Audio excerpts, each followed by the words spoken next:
तो वो 100% आपके YouTube शॉर्ट्स पे अपने आप आपकी मेंटल स्टेट को देखते हुए, अगर आप सोच रहे होते हो ना जूता खरीदना है तो सारे जूते जूते जूते जूते के ऐड आने लग जाएंगे, कपड़े खरीदने जूते जूते तो कपड़े कपड़े ऐड आने लगेंगे। ऐसे ही अगर आपका परमात्मा से जुड़ने का मन लग रहा है तो सारी वो शॉर्ट्स आनी शुरू हो जाएंगी। तो हमें देखना है कि हमें किस तरफ अपना रुझान रखना है, शॉर्ट्स वही आएंगी आपके पास।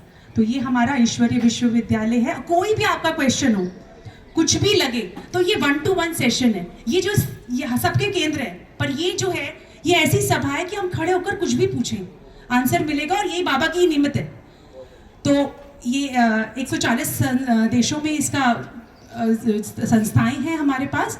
और जीवन कल्प कल्प जब कहते हैं, आपने गीता में सुना होगा, यदा यदा ही धर्मस्य ग्लानिर्भवति भारत अभ्युत्थानम धर्मस्य।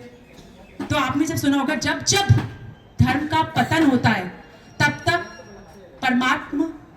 परमात्मा आते हैं और नए कल्प की स्थापना करते हैं। सबने सुना होगा सतयुग कलयुग।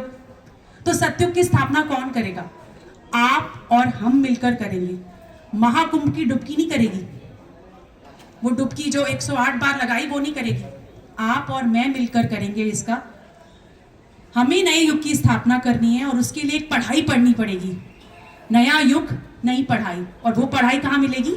ब्रह्मा कुमारी ईश्वरीय विश्वविद्यालय में। तो मैं अब परमात्मा की पहचान बताने के लिए मैं विद्यासागर भाई से अनुरोध करूंगी कि वो बताएं कि असली परमात्मा का परिचय दें हमें, हमको इस ज्ञान से सराबोर करें।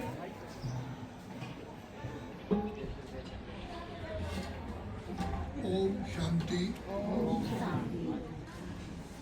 आज हम यहाँ सभी भाई बहन शिव परमात्मा के जन्मदिन, जिसे शिव जयंती शिवरात्रि कहते हैं, उसे मनाने के लिए हम यहाँ एकत्रित हुए हैं। मैं आज आपको परमपिता परमात्मा शिव के बारे में उनका पूरा परिचय देने की, मेरे उसी ही रूप को जान के पहचान के जो मुझे याद करेंगे उन्हें मेरे धाम की प्राप्ति होगी और मैं उनको पापों से मुक्त कर देता हूँ। तो परमात्मा कौन है, वो अपना स्वयं परिचय देते हैं, इसलिए उनको स्वयंभू कहा गया। क्योंकि जब तक हम स्वयं को नहीं पहचानेंगे तो अपने पिता को कैसे पहचानेंगे। बहुत संक्षिप्त शब्दों में मैं आपको अपनी पहचान दूंगा कि आप कौन हैं। देखिए, जैसे गाड़ी का ड्राइवर गाड़ी चलाता है तो गाड़ी चलती है, अगर ड्राइवर उतर जाए तो गाड़ी खड़ी हो जाती है। ये शरीर भी एक गाड़ी है जिसको शब्दों में रथ कहा जाता है। इसके द्वारा कर्म करने वाली आत्मा है। आत्मा इस देह में है तो सब अंग काम करते हैं। आँखों द्वारा देखने वाली, मुख द्वारा बोलने वाली, कानों द्वारा सुनने वाली आत्मा ही है। आत्मा के चले जाने के बाद ये शरीर कुछ भी कार्य नहीं कर सकता, ये तो हम सब जानते हैं। तो रथ में रथ को चलाने वाला रथी होता है, रथवान होता है। तो रथी के चले के जाने के बाद उसी रथ को अर्थी कहते हैं। अर्थी माना जिसका रथी नहीं है। तो संसार में दो शब्द हैं, मैं और मेरा।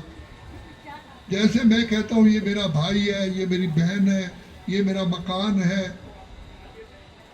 ये मेरा मोबाइल है, तो हम मेरा शब्द उसके लिए कहते हैं जो मुझसे अलग है। तो परमात्मा ने सबसे पहले यही ज्ञान दिया, तुम कौन हो, तुम आत्मा हो, ये देह तो तुम्हारा वस्त्र है।